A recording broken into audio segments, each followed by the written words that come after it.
You're listening to WCAT Radio, your home for authentic Catholic programming. Hi, everybody. This is Dr. Cynthia Toolin-Wilson, and we are on my show, Author to Author. And tonight, I'm talking with my friend, Peter Breen, and he's written a very interesting book with quite a long title, Prodigal Pilgrim, Letters to Pope Francis from Lourdes, Fatima, Garabandal and Medjugorje. I'm sure that you'll enjoy this interview. It has a lot of interesting points about our current Pope and his thoughts. And how are you tonight, Peter? Oh, hello, Cynthia. I'm very well, thank you. And thank you very much for speaking with me and for being interested in my book, which has only just been published here in Australia. And it's just been published also by Father Mahmoud in Father Mahmoud, obviously, in Ohio. So thank you. Okay. Would you like to start us with a prayer? Yes, Lord, have mercy on us. Grant us the insight and the understanding of your will for us and for our world, for our destiny and for all the hopes and aspirations of our children who seem to have so many things hanging over their head that we in our youth were able to avoid. So be kind and be good, dear Lord, and look after us. Amen. Amen. So this is very timely, a very timely book to be talking about. Francis is certainly has many who love him and some who do not necessarily understand him. So what was it that led you to write the book? Well, in exactly that context, the Holy Father at one of his Angelus prayer meetings said that he would like to hear from the faithful and hear their point of view about how the church operates in the modern world. And, the modern world that I live in and operate in is very secular and in many ways totally unrelated to the way the church operates. So I thought, well, now this is a good opportunity for me to write to the Holy Father and tell him what I think. Not that it might count for very much in his worldview, but I thought, well, if he wants feedback, here it is. And then, oddly enough, of course, the latest synod came along, in which we're all being invited to contribute to the ideas and to the deliberations of the bishops in all the countries. And so here I am speaking with you, Cynthia, and having my book launch all at the same time as the World Synod of Bishops is considering the idea of, I think it's pronounced synodality. Mm-hmm. I think that's how it is pronounced. Yes, it's a hard word. Yes.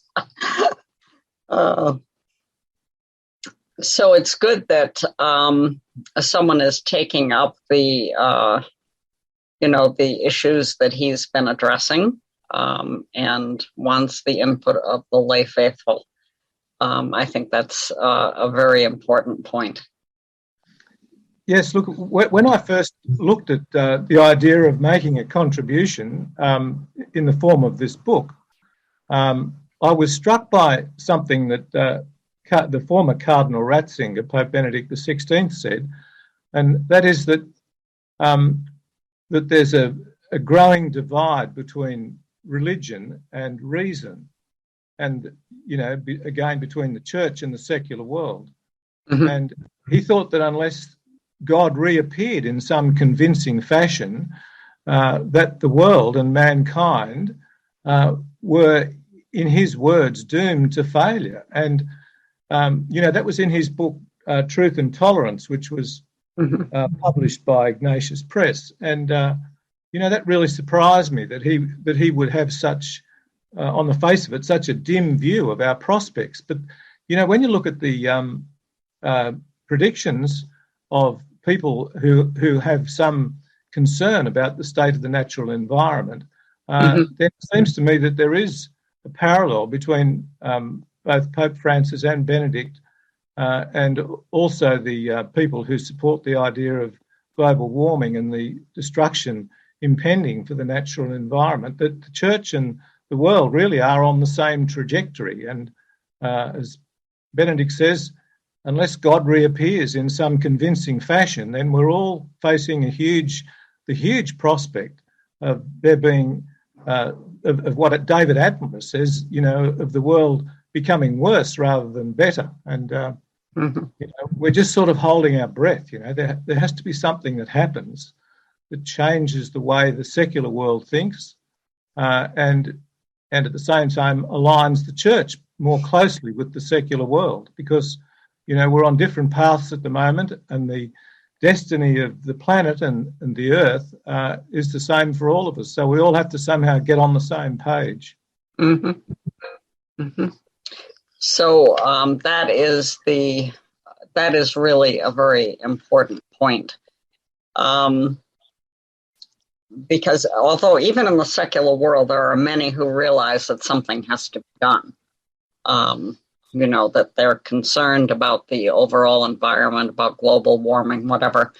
But there doesn't seem to be, to me, any unification of these people together, getting together and addressing these issues in a long-term format. I mean, certainly there's conferences, there's discussions, but it's nothing that's, to me, on a day-to-day basis at any high level.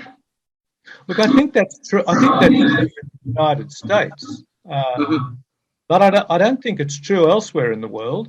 Really? Even in Australia, for example, during this week, there was a decision to close the biggest coal-powered generation facility in Australia. And, that's a remarkable thing. It provided 20% of our electricity in New South Wales. And so, and it was, done without any consultation with government, but by the corporate people that run the power generation. Similarly, in other states of Australia and in other countries, including Canada and in the countries of Europe, there is a recognition that we all have to do something. And Australia, for the first time, our government has made the decision to have net zero emissions by 2050, which is something they took to the Glasgow Climate Conference. And that was an astounding development in a country which is run by a Conservative government. For the Conservative government to make that decision was a huge sort of change in direction and recognition of the fact that we all have this impending problem, and we have to address it now. We can't just wait for the events to overtake us. We have to act and be on the front foot. Otherwise, we won't be able to change it. It'll just it'll go beyond what they are calling these tipping points. So I'm very pleased to see it happening, but it's not so obvious in the US. I mean, there's such division in the US, between left and right, if you like, or between conservative and progressive politics, and even between religious and non-religious people. I was reading just the other day and quoted this statistic in my book that the Pew Research Centre says that we are about in the United States that 50% of the people are about to become disbelievers in the God of the Jewish and Christian Bible. So, that's a remarkable change to be happening in the US. And I was surprised to think that, because, it's not that long ago that 60 or 70% of people in America had, a Christian background. They had a Christian identity, and their aspirations were largely aligned with the Christian churches. But, that's just not happening. And, if less than 50% of the people believe in the traditional Christian values, then that's a remarkable change in the way that the people of America operate, because, there has to be this common agreement, whether it's about Christianity or whether it's about some other ethos. The morality of the world depends on the morality of the United States, because the United States is effectively the leader of the free world. So, we are looking to America to get on the front foot. And, from my point of view, Joe Biden has done that very well and very dramatically. But like Pope Francis, he's the subject of terrible criticism and and condemnation for Mhm.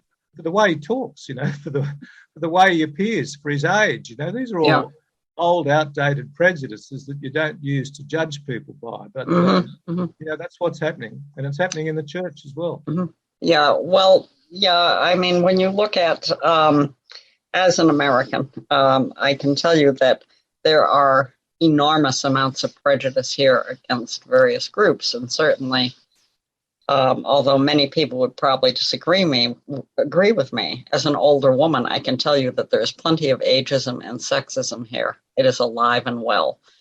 And I'm not saying in the church, I'm saying in the country. Yeah. So we all say, oh, no, we don't have that. We're not like that at all. But yeah, we are. And you can see that when you look at how people are reacting to Biden. If they don't like his politics, I've had people who don't like his politics say to me, half of the time he doesn't even know where he is. Now, I don't know how you can say that with a straight face. They have remarkable insight. These people, they can see into his head and see how he's thinking. Like, how do they do that? Yeah. I know, but it's like, to me, it is disrespectful. Even if you don't like the man, he is the president. Yeah. But it concerns me because it does say something about our approach to the world, and so I'm kind of glad to hear that in other places these environmental factors are being taken into account in much more so than here. Most people here don't think that. Yes. But anyway. I think it's fair to say that in general, people that supported Biden, which was an overwhelming majority of the American population in terms of the popular vote, supported Biden. I think he won by 7 million votes. So the American people generally, I think, support him. I think it's fair also to say that a lot of them are disappointed in the way that his presidency has begun, and whether they expected more or whether they expected greater support from the Republicans, it's hard to know. But I'm certainly personally very sorry that the Americans are so disappointed, because, Biden to me is a devout Catholic and a person with great moral values. That he's a man of integrity, I think. You can only admire and respect the man, and to see him denigrated in the same way that you see Pope Francis denigrated is very upsetting and not healthy either for our democracy or for our church. Yeah, I agree with you. There's nothing that you've said that I can disagree with. I do think that the problem is not just that there are those who don't like Biden. It's that there's such a division here, especially starting with the attack on the Capitol, as to whether it was justified or not, that it's hard for people to get past that and see what Biden could do, which he really, I don't think, is being as effective as he could be. But I do think that that's where the issue lies. That was a page turner in our history, and many people will tell you that it was, patriots acting to save the country, and they believe it. Yes. Yes, it's a bit like what's happening in Canada, with those blockages of the border, and the trucks, and similar things are happening in Australia. They're blocking Capitol Hill and Parliament with trucks and protesters and people advocating freedom and denigrating lockdown, and it's just a level of discontent that seems to be out of proportion to the problem. I don't know whether anything could be greater as problems go than our very existence, which is what we're talking about with the natural environment.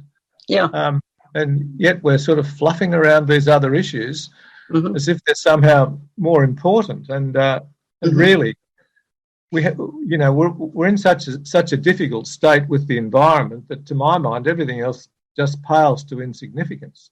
I think that people have kind of like put them all together into this horrible sense of unhappiness or wanting to change things back to something that they can't be anymore. Yeah, I think that's right. And there's also the issue of rich and poor, which is becoming, quite ridiculous. Of the 7.7 billion people in the world, 50% of them live on less than $5 a day, whereas the 50% of the wealth in the world is controlled by 8 people. I mean, this kind of disproportion generates discontent. If there's no equity in the distribution of wealth and resources, there's no justice for the poor. And without justice for the poor, as Pope Francis often says, the world is headed for destruction because the poor can't change the way they live, whereas the rich can, and the rich aren't prepared to, for whatever reason.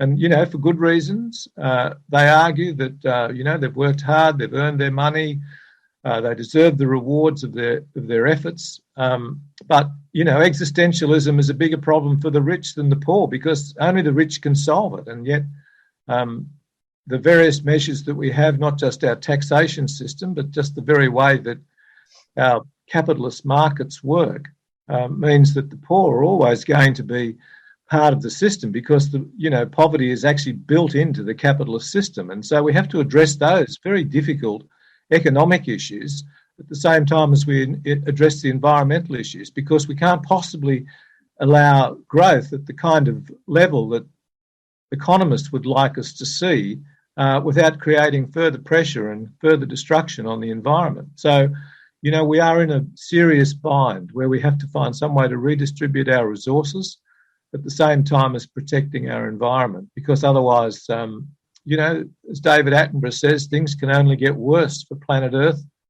They can't get better. So, you have to respect someone like David Attenborough's observations about the natural environment. So I'm glad of your interest in my book because, Pope Benedict said that his idea about of mankind and the world coming together and getting on the same page was for God to reappear in some convincing fashion. I was very surprised to hear Pope Benedict say something so dramatic. I don't think he was talking about the second coming or the apocalypse or any of these things that sometimes we think about in a kind of apocalyptic and life-threatening way. I think he was talking about some simple change in the way we think, in the way we operate. And to my mind, that lines up consistently with what's been happening in Our Lady's apparitions. But, Lourdes, Fatima, Garabandal, I'm not so certain about, but certainly Medjugorje, for example, the promises and the so-called secrets that have emanated from Our Lady's apparitions all suggest some kind of enlightenment, some kind of intervention by the Holy Spirit to allow the world to kind of reset the way we think and reset the way we operate. And that's the kind of intervention that I think Benedict had in mind when he suggested that the world, that religion generally and the world need to somehow get on the same page. Mm-hmm. Well, there's no question that the reset in thinking has to occur first. Yeah, the behavior can't be changed without our changing of an attitude, and I personally can't see that happening. I hope it does, but I felt this. I felt the same until I became interested in the apparitions at Medjugorje, and I travelled there initially back in 1991, which was 10 years. It had been going 10 years at that point. Yeah. And now it's been going for 40 years, which is quite extraordinary, really. Yes, it is. That the same message, the same predictions, the same prophecies have been given to us through 6 originally children, now adults, of course, but people in the secular world, you know. In the past at Lourdes and Fatima, the children who were the witnesses to Our Lady's apparitions went on to become nuns and brothers and priests. Nuns. There were no males that survived long enough. But at Medjugorje, there are 6 young people who are now in their 50s who have children of their own. They live in Medjugorje. They're all married.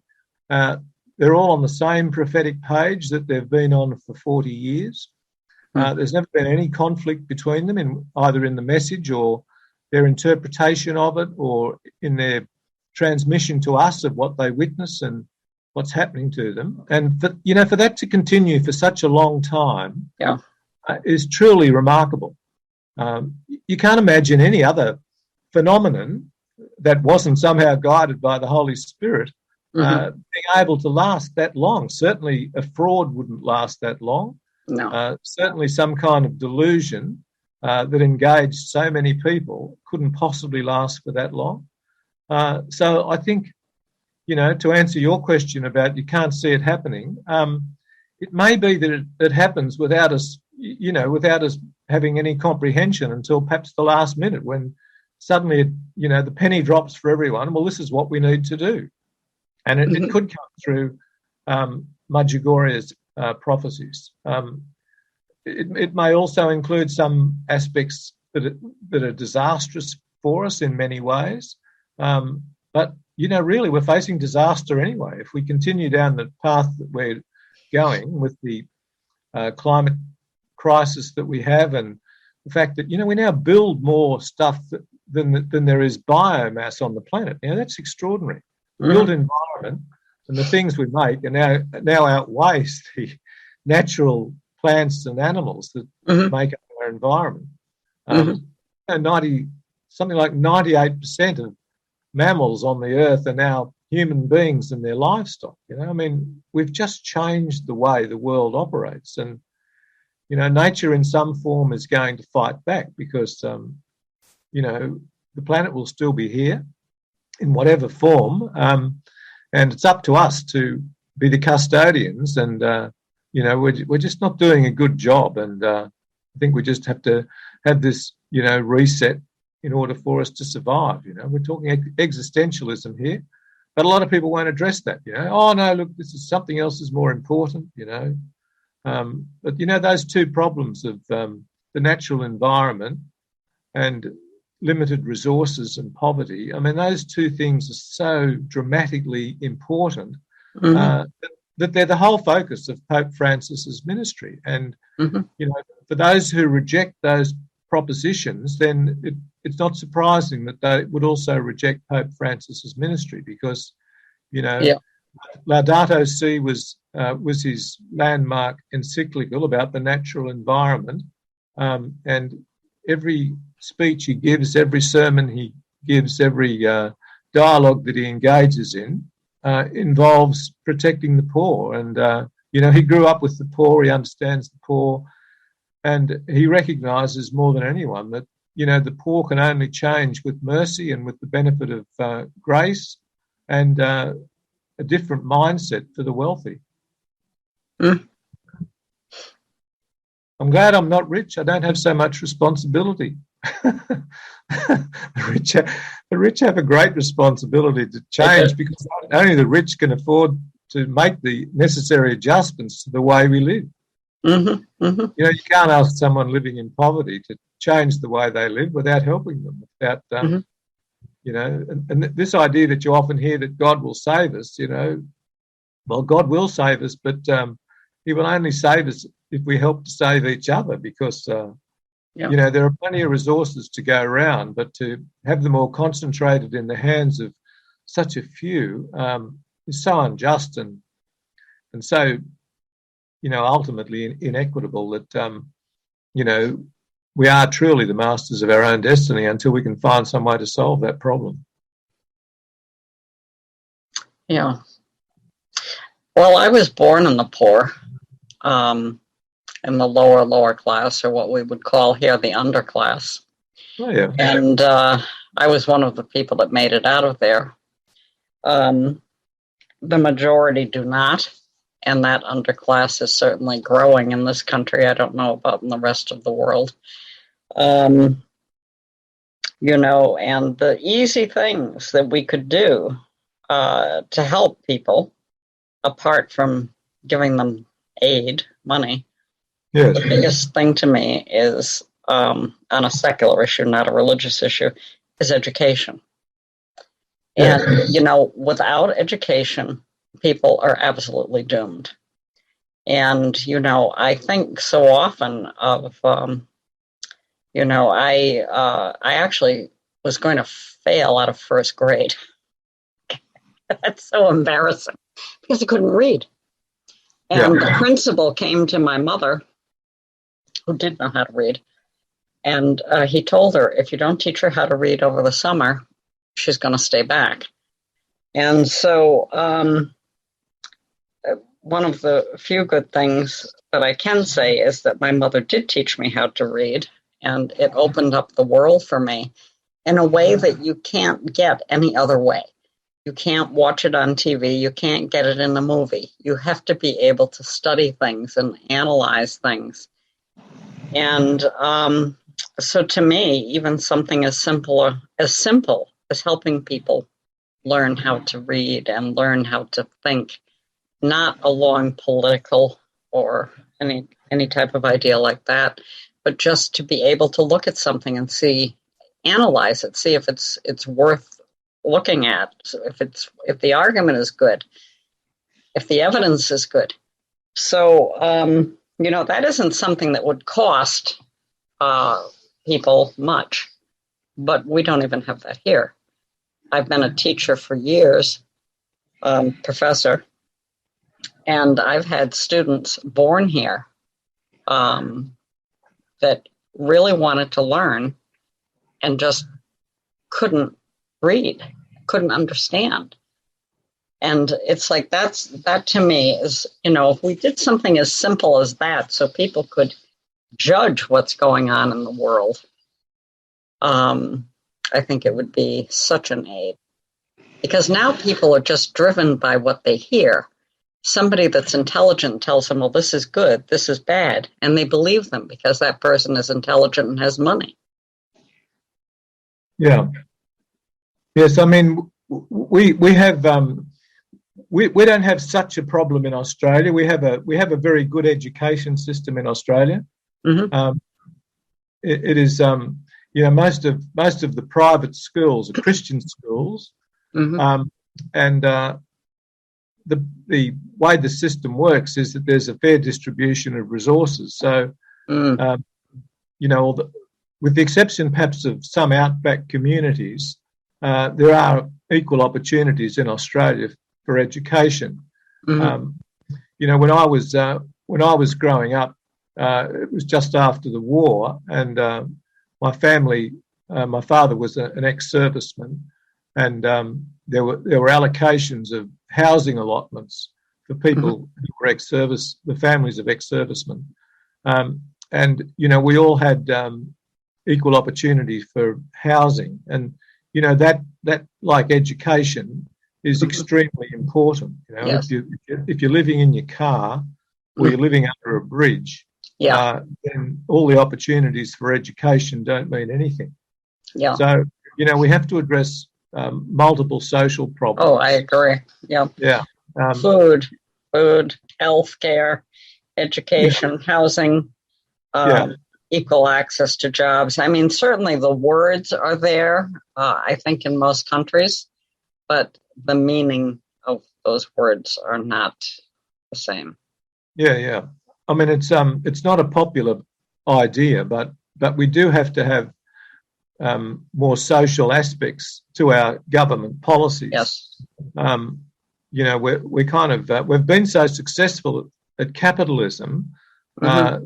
That we've kind of outsmarted ourselves on some level, mm-hmm. because the system now can't operate. You know, we would need 3 or 4 Earths to sustain the kind of living that people like you and I have, you know, where we have enough to eat and we have proper housing and Mhm. we're educated, to have that for 7.7 billion people in the world, we would need the resources of 3 or 4 planets. And so, we just have this huge disparity between Mhm. rich and poor, which, on our level, on our human level, is actually insurmountable.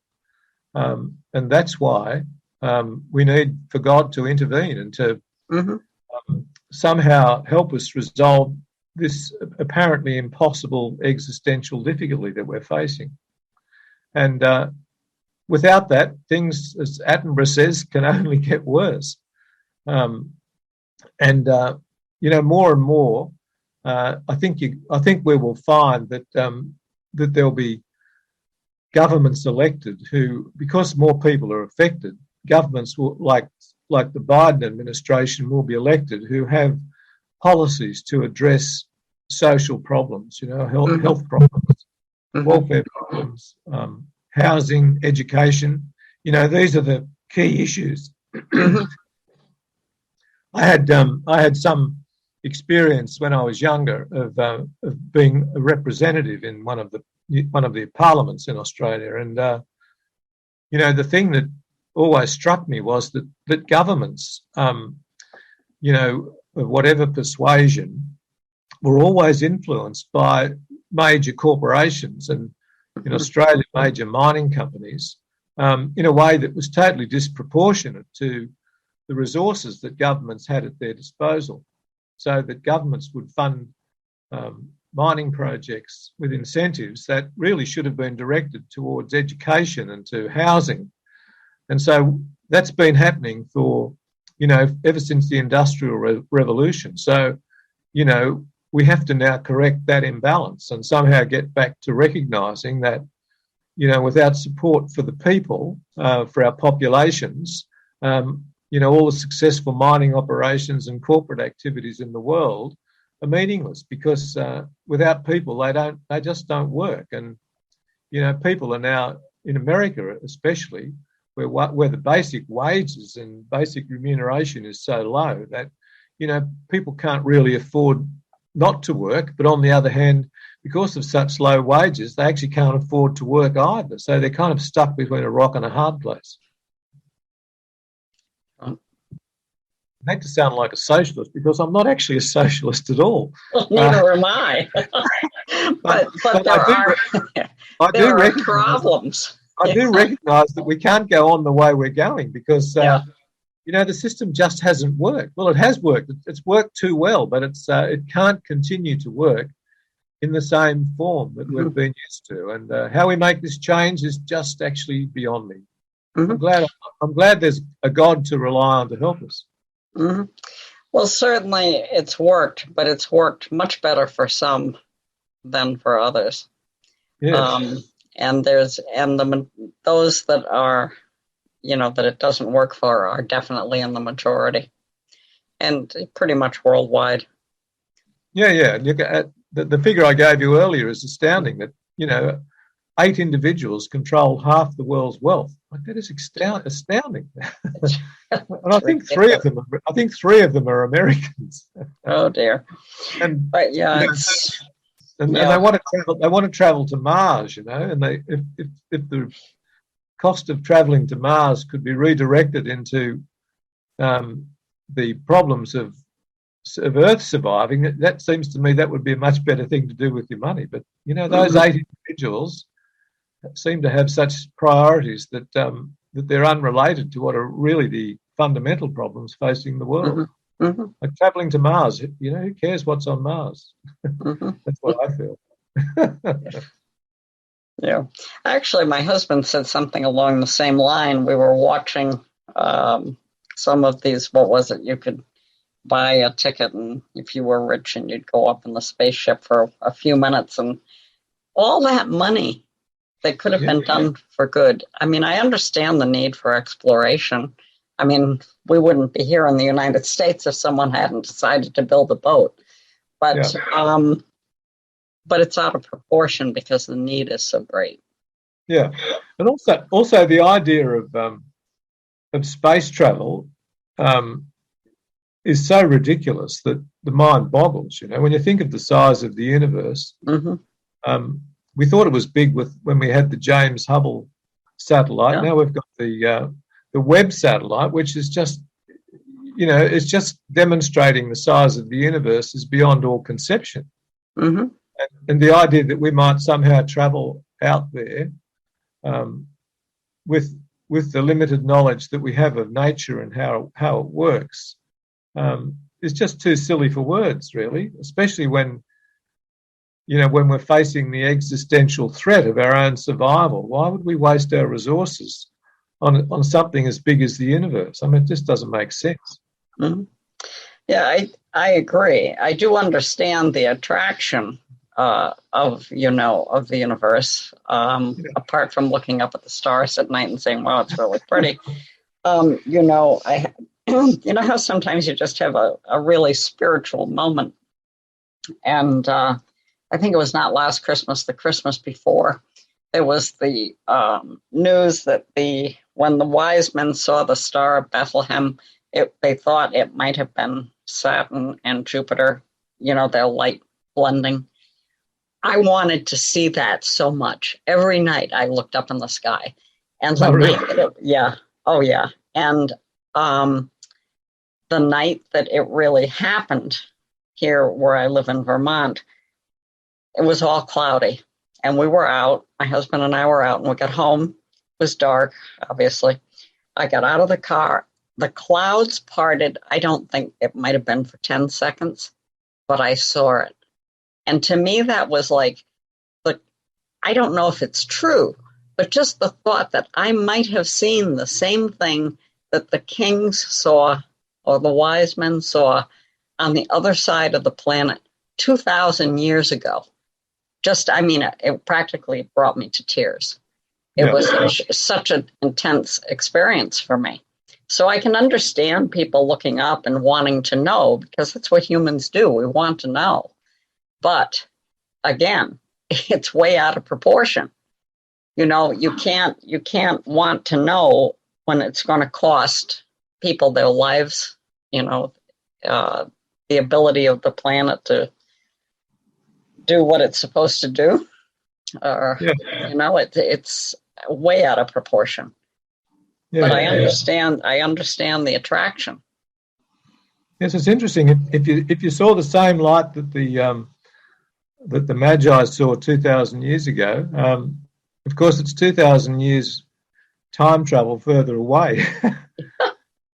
Yeah, that's true. Given the universe is expanding, which is truly amazing. I mean, they thought that the expansion had stopped and that it was all beginning to contract. To collapse. Yeah, it's still going out.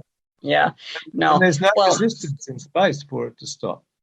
Yeah, that's true. But within our own galaxy, I mean, if you're looking at Jupiter and Saturn, they're light combining. It's not like the planets are like side by side. But it's conceivable, because even though the galaxy, I'm sure, has changed over 2,000 years, it wasn't like it was two different stars. They call it the Star of Bethlehem, but they actually think it was the light from those two. Yeah. So by the time the light reaches the Earth, of course, it's left its point of origin millions or sometimes billions of years ago, traveling at 186,000 miles per second. So yeah, that's fast. How big is the universe? Yeah, it's humongous. It's humongous. God made this, and I mean, if anything, it shows us how incredibly powerful He is. I mean, can you imagine? Look, that's an interesting observation. I've been struggling with that myself, because what's happening for me is that the more I see of the size of the universe and our kind of inconspicuous place, that in a backwater of the Milky Way galaxy, what purpose is there in having such a vast universe, and how does that become further evidence that it's created by God? To my mind, when I look at other possibilities, and in the light of the complexities of nature, not just at the cosmic level, but at the subatomic level as well. You know, given the nature of life and the complexities involved and the size of the universe, it kind of all doesn't necessarily mean that there's a God, you know, to my mind. It sort of raises the possibility of chance to a much greater degree, given the things that we're learning in science, than existed previously. You know, when the world was small and it was just the universe was what we could see, and heaven was just above the clouds.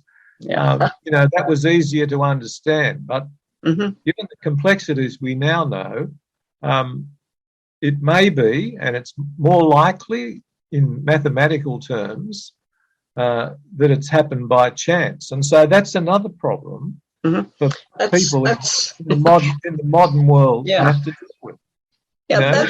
that's very interesting, because when I mean, there's two thoughts that come to my mind. And the first, which I'm not being sarcastic, but God is really smart, you know, so there's no reason. I mean, he's really, really smart. So obviously he could do this.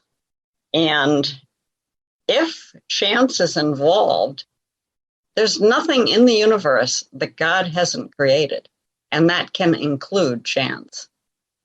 So he may have, I mean, he's not like random chance, but chance that we don't understand the rules of. To us, it looks like it's not planned or something. But, you know, I firmly believe, you know, over here on this little planet Earth in Vermont, I do believe that everything from the cells or the little pieces that make up the cells of our bodies and all the way up to the massive universe, even if it's a multiverse, who knows? It's created by him. And he knew what he was doing. He put laws in it, and chance may be one of them. You know, so, no, you know, if it's there, he had to make it. Yeah. But his job, the more we learn in science, his job becomes more and more difficult, given the size. Like, the size is the thing that blows me away. You know, the size, not, you know, as I said, not just at the cosmic level, but the subatomic level as well. Yeah. I mean, I know, it's fascinating. But see, every time you can look at something like that, what you're really looking, I mean, we didn't even know about cells. I don't know, 100 years ago or 200 years. I don't have the time. Yeah. But we didn't know about cells. We didn't know about the parts of cells. Every time we discover something, we're discovering something God made. And the appropriate response to that is awe. I mean, whether it's teeny, teeny, tiny to the whole shebang, you know, so. Yeah, one of the other aspects of nature, of course, is this issue of dark matter. And there's a question in mathematics that can't be answered without something like dark matter. A lot of people are saying, well, look, this dark matter is a figment of some scientist's imagination, and you know, really it should be just dismissed out of hand, and we just should keep looking for what it is that balances all the mathematics of the universe. And perhaps the James Webb satellite will reveal stuff from the outer reaches of the universe that can change the way we think about the mathematics. But, you know, the complexity of it means that the chances of there being some other planet, some other species, some other form of life in what we've been calling the Goldilocks zone just increases exponentially when you think about the size of the universe. So, to my mind, it's less likely that we're alone in the universe, as Arthur C. Clarke used to say, either we're alone in the universe or we're not, and either proposition is mind-boggling. And it's more that's even more likely to have an impact on you the more we learn about the universe. And, you know, I personally just can't wait to see what the James Webb satellite reveals. Yeah. Oh, you froze.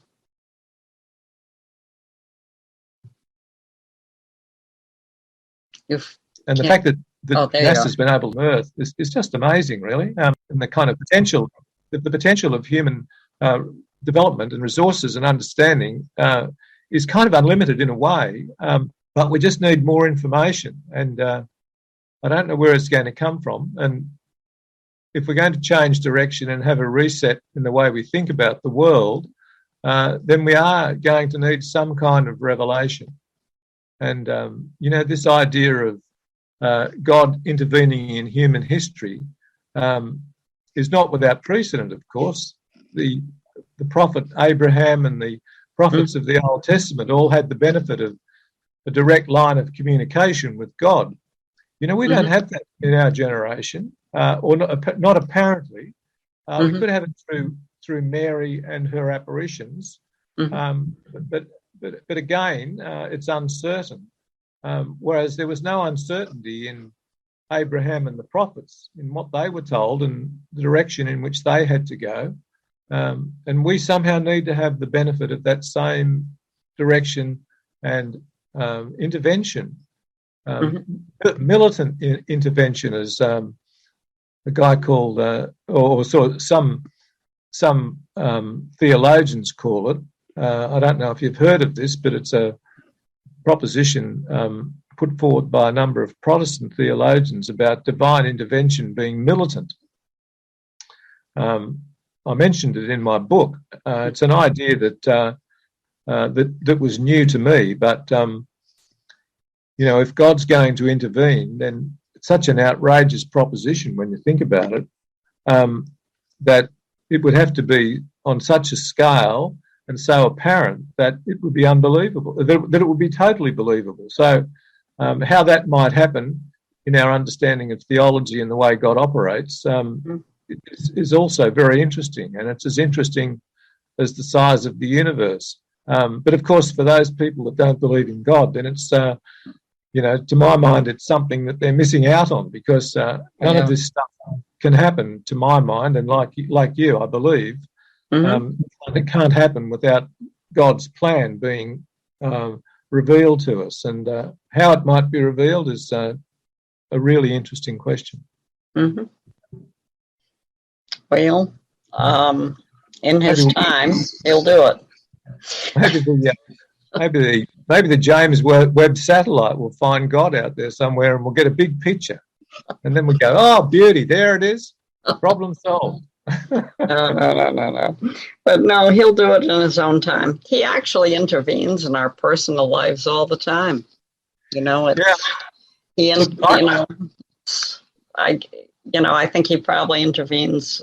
We just don't know it sometimes. Yeah. No, my wife totally disbelieves that proposition. Really? She's in the next room and shakes her head every time I suggest that God would intervene in our lives.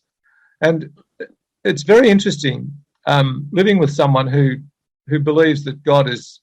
She doesn't not believe in God, but she believes that God is out there somewhere, but has less or more important things to worry about than our humble lives, and we have to do it all ourselves. But like you, I'm inclined to think that God is not silent, that God is an intervening God, but the kind of intervention that we're talking about for the world to recognise the problems that it's got and how to solve them, needs some overt behaviour on the part of God that we're really not accustomed to, not since the time of Abraham and the prophets. Well, you never know what he has up his sleeves. No. But the other part of it is he could intervene just by, somebody raising up somebody who is able to become a great leader. We've seen that before, and especially in biblical times, a great leader that can really alter things. Yeah. So.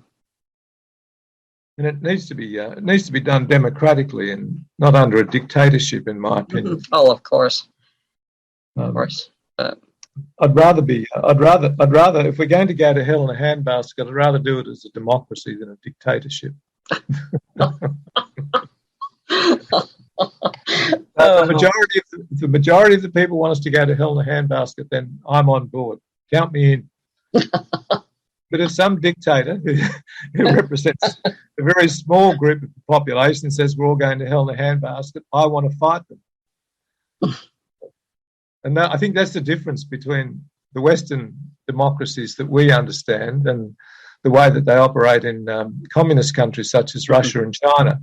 Yeah. You know, they seem to be okay with their leaders making all the decisions, but you know, their decisions, number one, are atheistic, and number two, they're not necessarily in the best interests of the people. They're only in the interests of the dictators. So, right.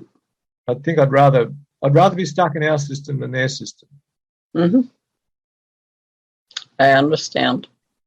So I was saying earlier that because I was in Parliament, I got to see firsthand how governments work, and you know, even the best of democracies are influenced by those with the most muscle and the most money, I suppose it comes down to.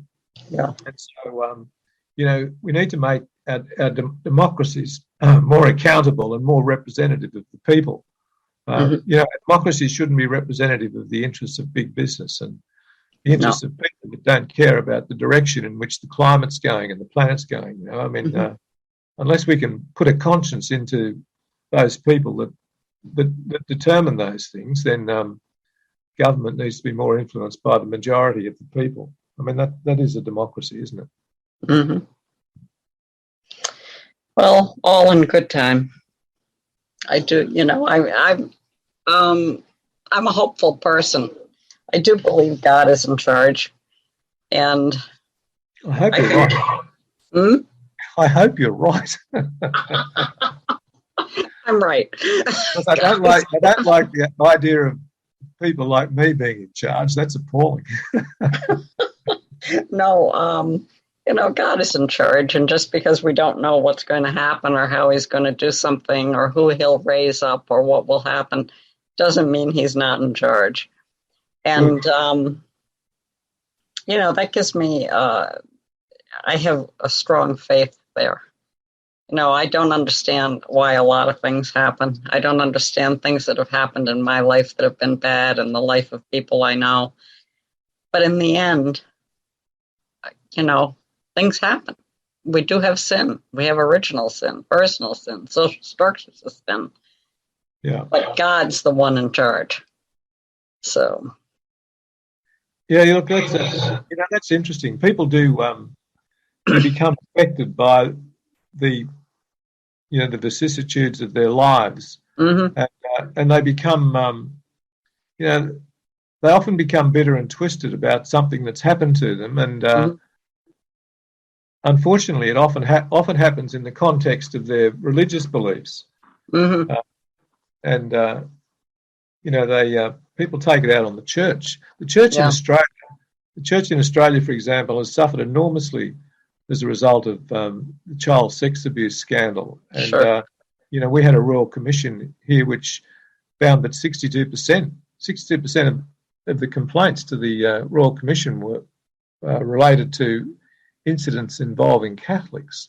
And, you know, Catholics are, you know, less than half of the population. So, you know, it's because we have so many Catholic institutions, and you know, so the whole question of religion in Australia has become undermined by this abuse scandal. And you know, I for one wish that the church would take a much broader view of priestly life and the life of religious people, and somehow recognise the importance of there being further representation and greater identity between the rest of us, the sensus fidelium, and the religious people, the clergy and the nuns and priests and brothers. And I think until that happens, until, you know, Pope Francis obviously wants to address that, but I don't know that he's got the support of the Bishops' Conference to do it.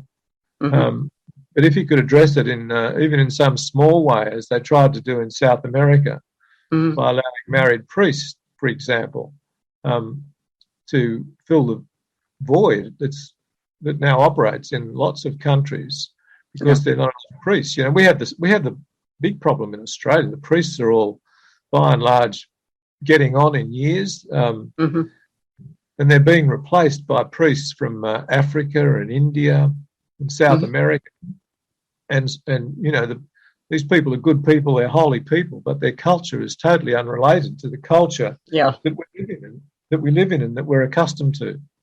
And so we find it difficult to, you know, to practice our faith in the same way that we used to when we, you know, when we're all part of a much more homogenous group. And, you know, I don't know how the church is going to address that, but, you know, it's catastrophic, the number of people that now don't go to church. I can remember, you know, 50 years ago, you couldn't get a seat in church. Today, our churches are empty. You know, even on important celebration occasions like Christmas and Easter, you can always get a seat. You can never stand outside the church in the old days. And so, you know, the number of people attending church has fallen off a cliff. And the church doesn't seem to be addressing it.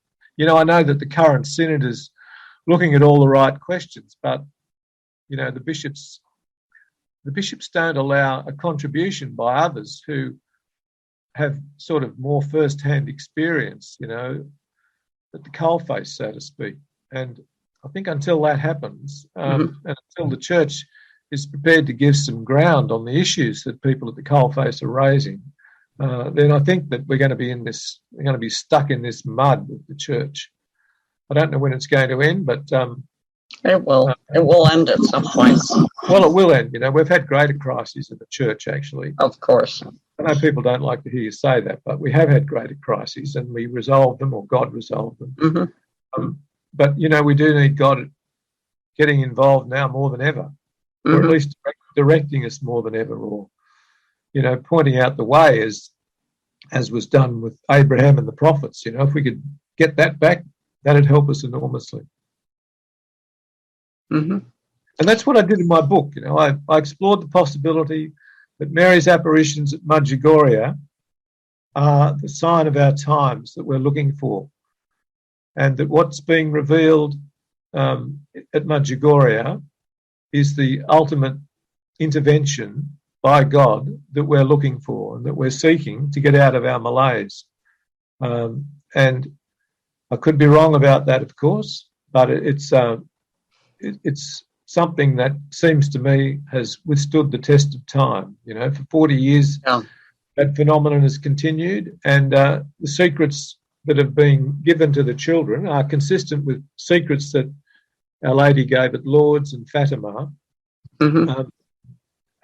And for those secrets to reveal God's take on things and God's determination about the direction in which we need to go, needs to be really obvious, as Pope Benedict said. You know, it needs to be God intervening in a way that is not controversial. You know, this needs to be what we. That's the light on the hill that we need for God to intervene in an uncontroversial and maybe spectacular way, but in a way that everyone recognises. And it's kind of a cry for help, really, from the world. And whether God answers the cry or not is kind of, you know, our existence really depends on it in a way, if you believe what I believe about the state of the natural environment. Yeah. So have I run out of things to say? Have you run out of questions to ask me? Well, I think this has been fascinating. I'm trying to think back. I don't think I've had anyone else that I've interviewed that really talked about the environment. I'm pretty sure I'm right. It's really important to Pope Francis, and his encyclical Laudato Si is just a spectacular document. Yes, I agree. I use it in my Catholic social teaching class. If half the things that he suggested were implemented, then we'd be well on the way to solving the problem that we've got. But it is such a big problem, and the people have to be on side, and I don't think the people are going to be on side unless God intervenes in some spectacular way. I mean, and I think that's what's happening at Medjugorje. But I could be wrong. Wouldn't be the first time that I've been wrong, Cynthia, unfortunately. I'm often wrong, but never in doubt. Well, we don't know how God acts, how he'll act, but I'm sure he didn't create this beautiful universe and this beautiful planet just to ignore it when it was in trouble. No. Yeah. I agree with that 100%. And if ever we needed his help, it's now, because the signs are all terrible. The signs of the state of the oceans, and the melting of the ice caps, and the melting. Greenland is 2 miles thick of ice. If all that ice goes into the ocean, the ocean's going to be 7 meters. That's not going to be good. Vermont is going to be underwater. 7 meters We're pretty far inland. Ice melts and goes into the ocean. Yeah. These are huge problems, existential problems, and we all need to address them. And it's just not going to be good enough if people with influence and power say it's all rubbish and say that it's just a figment of our imagination. Yeah. It's a serious problem that has to be addressed, and if it's not addressed, the consequences are dire. And even, the precautionary principle demands that, if you think there's a disaster coming, you should take steps to avert it. Mm-hmm. We have the disaster called COVID, and people don't even want to divert that. Yeah. Yeah. I mean, I know people. We had here in town, there was a man who did not believe that there was COVID. He thought it was a hoax. Yeah. He was a cab driver. He was a cab driver. So anytime he wouldn't wear a mask, didn't get vaccinated, anytime he took anyone anywhere in the cab, he said, "You can't wear a mask in my cab." Wow. And he just died of COVID. So I mean, the thing is, people are slow to learn. Yeah. I mean, there's no doubt that COVID cost Donald Trump the presidency. He was part of the conspiracy that it wasn't real and that we don't need to worry about it and we just get on with our lives, and never mind all the people that it kills. I mean, the same thing happened in other countries, where it wasn't addressed and it just got completely out of hand, and the death toll has been horrendous. Mm-hmm. But anyway, people seem to have learned, and fortunately enough, people are now vaccinated, so that the effect of even certainly the variants that we're familiar with, not going to be as destructive as they were in the past. So, hopefully we've got light at the end of the tunnel on COVID, but we haven't got light at the end of the tunnel on the environmental problems. And until we address those in the same way that we've addressed the COVID problem, we have a problem that could easily get out of hand. And I think we've only got a short time to do it. The universal or the consensus in the scientific community seems to be that we really have only this decade to address the problems. Otherwise, they have a life and an exponential growth of their own that we can't deal with once we let them develop to a point, such as, glacial ice melts and sea level rises and that sort of thing. But, the politics is difficult, and I don't know how it's going to be resolved, but divine intervention would greatly assist us. I agree. Well, I've had a great time during this interview. Good. I really enjoyed it. Excellent. Thank you. Yeah, and I think our listeners and those who watch the podcast will agree. Well, it's all the things that I've said, controversial though they may be, are in my book, and it does have a nihil obstat. So we haven't touched on a lot of difficult issues in the church, and I think it's good in a way that we haven't, because my book covers things like conscience, the primacy of conscience, and covers in great detail the abortion issue, which is so divisive.